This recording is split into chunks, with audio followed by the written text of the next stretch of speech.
माझा भाचा आला आणि त्याला रोज फ्रेंच फ्राईज खायचे असतात आणि ते काय रोज रोज बाहेरून आणून परवडत नाही, कारण की फ्रीज केलेले फ्रेंच फ्राईज म्हणजेच रेडी टू इट ते पण खूप जास्त महाग आहे. तर मी आज विचार केला ना स्वतःच बनवू घरातल्या घरात. त्या घरी बनवणं खूप जास्त इझी आणि एकदम परवडणारं पण आहे. सो त्यासाठी आधी तर मी एक बटाटा घेतला आणि ह्यासाठी आहे ना मोठा बटाटा घ्यायचा, पण माझ्याकडे काय अवेलेबल नव्हता. मी जल्दीमध्ये बनवत होती.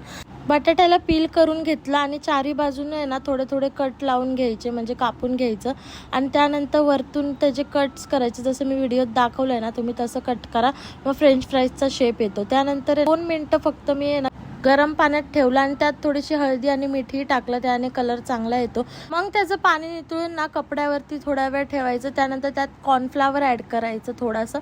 मग गरम तेलात मी मस्त फ्रेंच फ्राईज तळून घेतले. जेवढं तुम्हाला क्रिस्पी पाहिजे तेवढा वेळ ठेवा आणि मस्त त्यात पेरी पेरी मसाला ॲड केला आणि खूप इझी आणि खूप टेस्टी लागत होते, खूप क्रिस्पी होते. व्हिडिओ आवडला असेल लाईक कमेंट नक्की करा. भेटूया नेक्स्ट व्हिडिओमध्ये. Bye bye.